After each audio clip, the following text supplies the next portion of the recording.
how do you flip that switch to get that extra ounce of energy?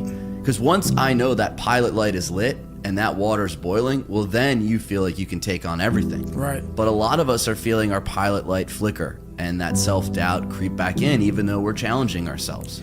Well, there's something that I invented a long time ago. And when you have nothing to draw from, I was able to find strength in every molecule of this earth. I'm able to be in a room with nothing, with no motivation, no inspiration, nothing, and find it. So what I did in those situations was I invented this thing called taking souls. When everybody's all fucked up and you're exhausted and you're weak and you're tired and you're looking around and everybody looks as bad as you or even worse, I'm like, you know what? I want to now make a statement. It's the perfect time to make a statement. To let you know where your life ends and mine begins. And so the statement there is, I muster up every bit of strength from their looks on their faces and how they feel, and how I'm going to now, from my childhood, where I came from, how I was the bottom of the barrel, I'm now amongst all these uncommon people. I'm now going to now make you feel like you're common. So I used their sadness, their weakness, their parts of their life where, God, this sucks. I'm like all poopy pants and messed up. I use that for my strength. And I have this moment of like, let's say we're in the sand, we're running or whatever. I will do a surge. I will do something when everybody's like, how the fuck is he doing this? And from that look on their face, that feeling of, God, man, this guy must be something special. It then surges me further and further and faster and harder for a long time. So it's energy's everywhere. But the thing is, it's so loud. That voice in your head of pain and suffering and discomfort and I don't want to do this is so loud that you're unable to really calm it down and say, okay, there's something here. It's a patient calm that you have to bring yourself to say, I know I have something here, but that voice is so powerful that it just wants you just to, let's leave. Right. We're done. It spazzes you out and you want to go. Versus saying, let's take a second. Hang on. Before we spaz the fuck out, hang on. And in that moment, you can think clearly and find that strength out there for you.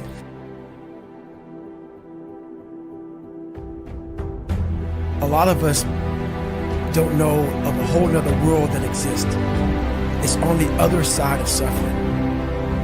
Once you break these barriers that you have made for yourself, like the mind is the most powerful thing in the world. It is so amazing that I used to be a 300-pound guy and I thought that was it. Could barely read, could do anything, and now that what was inside that person was this guy that's in front of you today. That's how scary the mind is. And that's what I started realizing through this journey, is that once I got a taste of, wow, man, I haven't even begun to crack what the mind is capable of.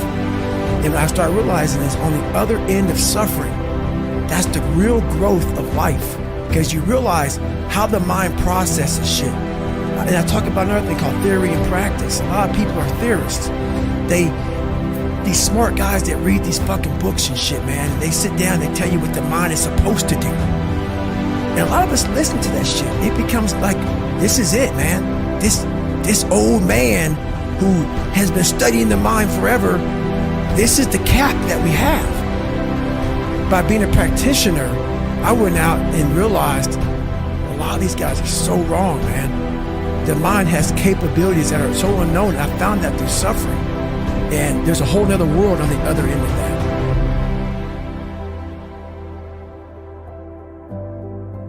The whole thing about that is a true statement, like what you said.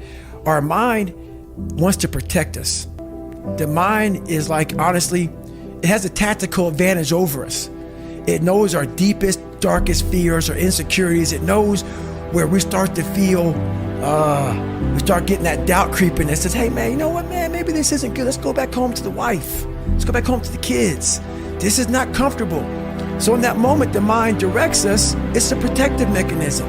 It saves us from doing bodily harm, or it really saves us from discovering that the mind's like, I want to be in charge of you. I don't want you to be in charge of me. So it tells you, let's just stop right here. But once you start breaking through that barrier and start breaking down that governor that you've put in your mind, because we forget we are in control of our mind. We believe it's the other way around. No, we put in our minds what we should do, but we believe our mind is telling us, it's giving us all this feedback. We have to reprogram it and tell us, no, we're good. We're good, we got this sucks, but it's okay.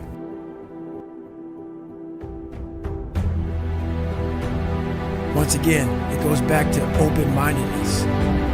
If you walk into any kind of event, whether it be physical or mental, if you walk in with already putting that block on your mind of, man, this ain't gonna happen. People go, how did you run 135 miles to death, that, and something? How did you run 100 miles with no training? Because I went into it not thinking, I can't do this, man. I went into it with a strategy. I had an open-mindedness.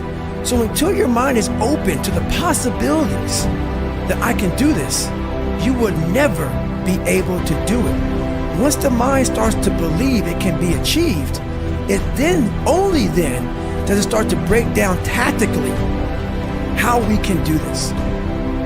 Until then, you're gonna always lose.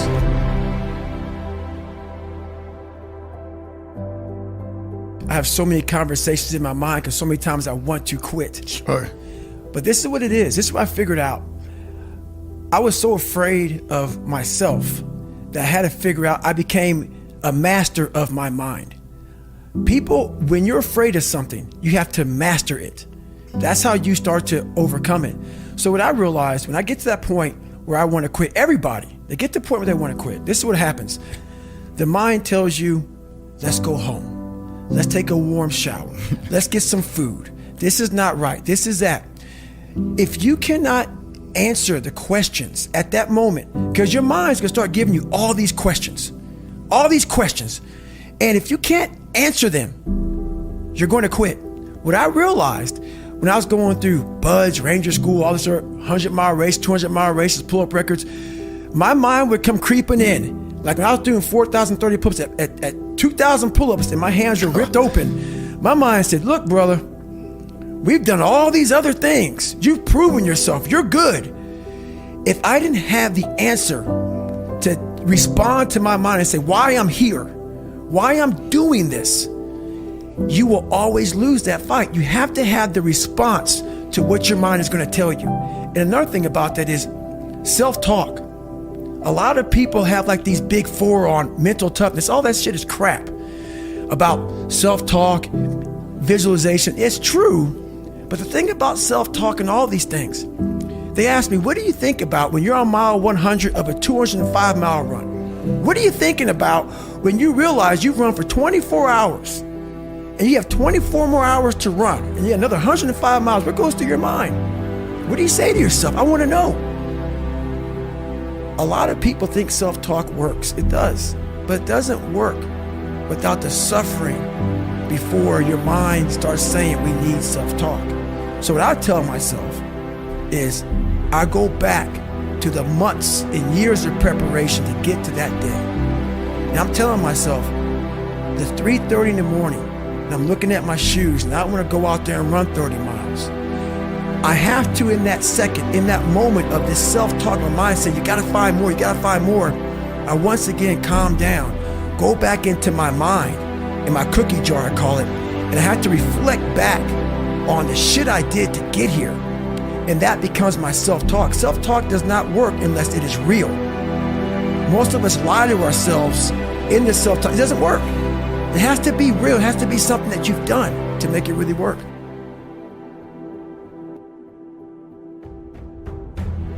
The reason why we go back to old habits is because our goals are too lofty. We're not achieving our goals fast enough. So what happens is, you know what? Oh man, we're very impatient nowadays. For me, it was good. I didn't have a phone. I was out of this world by myself. It was a race against David Goggins. It wasn't a race against, God, I don't look good for this person or that person. It was me. I got to change myself. So for me, if I lost 5 pounds in a week, I got a feeling. I allowed myself to feel proud of that. I didn't look at, I got to lose 106 pounds. I'm like, man, I went from 297, now I'm 292. In 1 week, man, I'm killing it. We're not proud of ourselves for the small accomplishments. What we need is this monstrosity of the thing to happen. Say, I did it. Nah. There's a process that you have to go through, and patience is the process. And if you don't have patience, after a week, I haven't lost 30 pounds, man, I'm done. I'm over it. So that's what I found out with people, man. They're not patient enough to realize and to enjoy the moment. Not live in it, just enjoy it. There's no finish line in life. But enjoy that moment. Roger that, man. I lost 5. Let me go 10 next week. So that's the whole thing about it. That's how people lose it.